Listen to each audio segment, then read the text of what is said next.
Bienvenue à la Girafe, votre médiathèque 3e lieu, où viennent flâner 3700 adhérents et près de 400 visiteurs par jour dans un environnement mêlant architecture traditionnelle et moderne. Mais avant toute chose, laissez-moi vous présenter nos vœux pour cette nouvelle année 2016, qu'elle soit créative, sereine et enthousiasmante au sein de notre commune de Caractère. Mais avant de se projeter dans l'année 2016, laissez-moi vous inviter, avec 5 adjoints au maire, à faire la rétrospective des temps forts de 2015. Commençons par le logement avec Jean-Marie Deneuve, premier adjoint à l'aménagement et au développement du territoire sur les lieux d'un nouveau lotissement.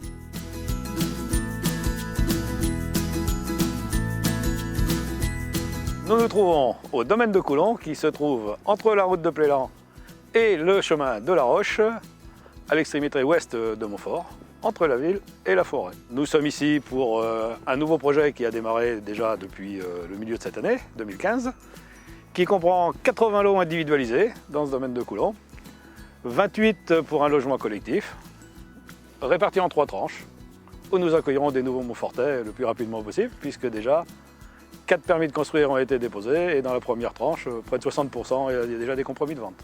De nouveaux aménagements vont donc avoir lieu, qui vont démarrer sur la route de Plélan avec un giratoire. L'entrée de ville donc, va être améliorée et ça va permettre aussi de sécuriser l'entrée de ville par rapport à la vitesse. Ce domaine de Coulon est dans la continuité du parc de la Touchère qui se trouve route d'Iffindic, où là également 136 logements ont été construits. En 2015, 50 permis de construire ont été déposés sur l'ensemble de la commune, mais plus spécialement pour le parc de la Touchère. Alors nous avons mis en place un schéma d'organisation de l'assainissement collectif. Et pour cela, nous n'avons pas oublié nos hameaux de la commune, sur l'ensemble du territoire. Nous avons raccordé depuis 2011 tous les hameaux et nous sommes en 2015 en train de raccorder celui de Saint-Lazare-la-Heurtebise, dans lequel 17 raccordements ont eu lieu avec 80 équivalents habitants, puisque dedans se trouve l'IME. Poursuivons avec Véronique Huette, adjointe en charge de l'environnement et des espaces verts au parc municipal.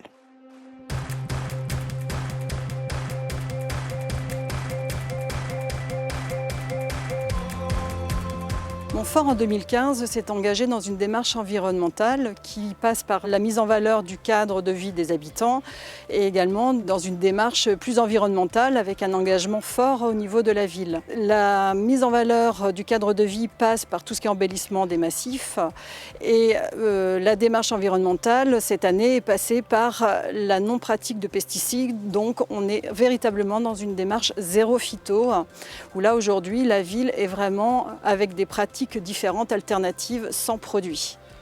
Ces pratiques demandent effectivement aux équipes d'y passer plus de temps avec de nouveaux matériels, puisque c'est plus du désherbage manuel et avec des rotations régulières. Et comme c'est un cycle naturel, modifie le visuel, puisqu'aujourd'hui on va voir apparaître certains adventices, mauvaises herbes, donc on ne voyait pas avant apparaître aussi vite. L'événement marquant de l'année pour Montfort a été l'attribution d'une fleur par le conseil régional. Et aujourd'hui, on peut montrer fièrement cette fleur qui sera début d'année 2016 à chaque entrée de ville. C'est une récompense pour les équipes qui ont œuvré au quotidien pour l'obtention de cette fleur. Cette démarche environnementale s'est également matérialisée par la mise en place de composteurs collectifs et de nichoirs, la pose de nichoirs au niveau de l'étang de la Canne, du parc municipal, pour préserver la biodiversité. Rejoignons Erika Grelier, adjointe en charge de l'action sociale à la résidence autonomie de Lourmes.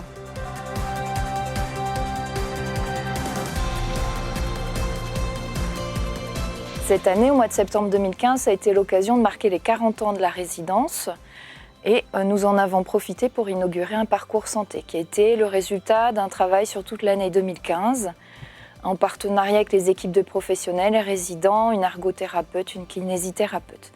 Donc, nous avons inauguré des agrès extérieurs dans le parc avec des vélos notamment qui plaisent beaucoup à nos résidents et un parcours intérieur auquel nous associons des séances d'ateliers gym douce. On a continué la prévention des chutes avec l'association Humanima qui est une médiation par l'animal. Sur 2015, on a souhaité relancer tout le travail d'analyse des besoins sociaux en interne, en s'appuyant sur une démarche action-formation d'un élu et d'un agent du CCAS. Et l'idée était en fait de refaire une analyse des besoins sociaux au niveau de la population pour pouvoir améliorer nos actions, en réorienter certaines ou pourquoi pas en proposer de nouvelles. Donc nous avons choisi 2 thématiques. L'isolement des personnes âgées et la population des jeunes entre 15 et 25 ans, parce qu'on trouvait qu'on manquait un petit peu de données sur ce public-là. Alors on a mis en place un comité de pilotage avec tout un travail sur un petit peu nos questionnements, quelles données on souhaitait recueillir. Nous sommes actuellement dans la phase de recueil des données et nous envisageons là actuellement de travailler sur des ateliers avec le public. Puisque nous venons d'aborder l'analyse des besoins sociaux avec Erika Grelier, je vous propose de rejoindre Réjeanne Foucard, adjointe à la culture et à la jeunesse, à la Tour Papegaut. L'année 2015 a été placée sous le signe de l'ouverture et de la participation citoyenne. On a pu mettre en place 2 conseils culturels consultatifs, donc un culturel et un conseil de jeunes préadolescents sur des projets culturels et d'aménagement de la ville. On a mis en place également, durant l'année 2015, un projet SLAM qui a pu fédérer environ 200 personnes, 6 structures, jeunesse principalement, mais également des ateliers à la girafe tout public avec une scène ouverte. Ça fait partie des projets qu'on va développer durant l'année 2016. Et enfin, durant l'année 2015, on a pu récupérer les locaux de la Tour Papegaut, qui sont des locaux emblématiques pour la ville de Montfort, avec un projet d'installation de politique jeunesse dans ces locaux. Dès février 2015, la Garantie Jeunes, qui est un service d'insertion de la mission locale, a pu investir ces locaux, s'y installer et démarrer un projet qui marche très bien. Allons faire un saut à la Maison de l'Enfance pour y retrouver Nathalie Lepalmec, adjointe à l'enfance et aux affaires scolaires.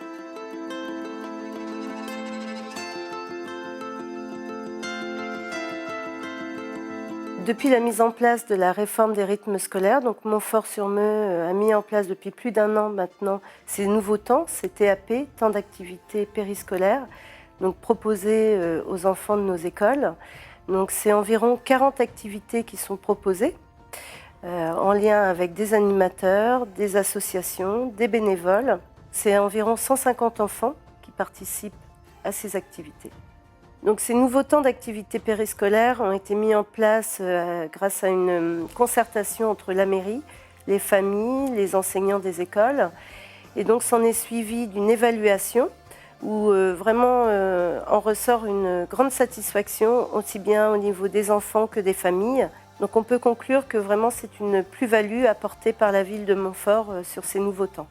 Donc, la maison de l'enfance où nous nous trouvons actuellement a ouvert ses portes en juin 2014 et donc a pu accueillir nos enfants à partir de l'été sur les périodes de vacances ainsi que sur ces nouveaux temps périscolaires mis en place. Cette maison de l'enfance a été conçue pour eux mais aussi avec eux. Donc, nous avons accueilli ici à Ticoban environ 420 enfants en 2015. Comme nous venons de parcourir 2015, je vous propose de découvrir un avant-goût de 2016. En 2016, nous allons poursuivre la densification et l'urbanisation de notre ville par le déplacement du Grand Saloir qui va se retrouver sur la commune de Breteuil, derrière l'abbaye. Dans le cadre du plan local d'urbanisme, nous allons être amenés à le reviser. Des zones qui se trouvent actuellement en DAU, par exemple, route de Montauban, vont être revisées de façon à pouvoir lancer un programme de nouvelle construction qui nous amènera aux 7500 ou 7800 habitants en 2025. Dans ce cadre également, nous sommes avec le projet de la gare, du secteur de la gare, en vision un petit peu plus à long terme, mais déjà des projets commencent à se mettre en place. Pour 2016, Montfort va travailler sur un projet de modernisation des entrées de ville et également du centre-ville, le cœur de la ville, qui va passer par la modernisation et la revégétalisation de la rue Saint-Nicolas. Cette démarche environnementale va se poursuivre dans les années à venir et l'objectif aujourd'hui est effectivement d'atteindre la 2e fleur pour la ville de Montfort. Dès le début de l'année, nous allons poursuivre nos visites de convivialité au domicile des personnes âgées de la commune qui se sont inscrites. Nous allons en profiter pour récupérer ou poursuivre nos entretiens, nos questionnaires pour l'analyse des besoins sociaux. L'idée est en fait de recruter un jeune en mission de service civique pour travailler sur l'isolement des personnes âgées et nous inscrivons dans le dispositif Mona Lisa qui est la mobilisation nationale pour l'isolement des personnes âgées. Donc notre idée est en fait de mettre en place le réseau des ambassadeurs de solidarité à Montfort qui serait une équipe de bénévoles volontaires d'accord pour aller à la rencontre des personnes à leur domicile pour vaincre l'isolement sur la commune. Alors l'année 2016 est placée sous le signe du patrimoine. Le temps fort est la réhabilitation des locaux de la Tour du Papegaut. Donc on a 3 lieux ici à investir. L'installation du Cap Jeune, l'installation de l'antenne de la mission locale et une salle dédiée aux expositions, aux beaux jours. Nous espérons pouvoir mettre en place des scènes ouvertes dans la cour. Parallèlement à ça, Montfort va être candidate à la marque Petite Cité de Caractère et soutiendra le projet de réhabilitation de la porte de l'abbaye. Durant le mois de mai, on a aussi une semaine importante qui est l'anniversaire de la mort de Saint-Louis-Marie de Grignon de Montfort qui va réunir pas mal de pèlerins et mettre en valeur la maison natale.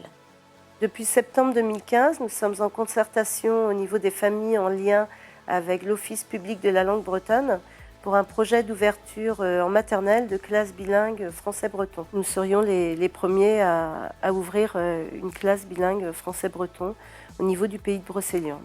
Cette ouverture de classe permet de développer la langue régionale dont la valeur pédagogique n'est plus à démontrer. Donc à ce jour, nous avons une quinzaine d'enfants préinscrits pour le projet d'ouverture de cette classe en septembre 2016.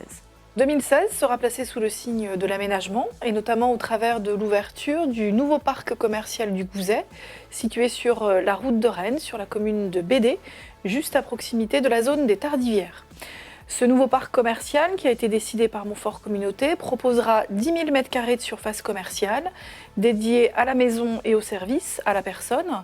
Et donc nous trouverons un certain nombre d'enseignes déjà connues, notamment une zone de bricolage avec l'enseigne Monsieur Bricolage, une zone de jardinage avec les Amis Verts, Sport 2000 aussi sera présent sur la zone, et également Distri Center et d'autres enseignes nationales qui vont pas tarder à arriver sur cette zone. Ouverture prévue au plus tard à l'automne 2016. Pour conclure, en tant que conseillère déléguée à la communication, je vous informe que 2016 sera aussi l'année des nouveautés. Pour commencer, le Montfort Hebdo évoluera et se transformera en 2 supports de communication. Le premier, dédié à la vie municipale et la vie locale, le BIM, et le deuxième, dédié à nos associations, le Vivasso. Je vous retrouve donc très bientôt pour découvrir toutes ces nouveautés. Bloazet Mat.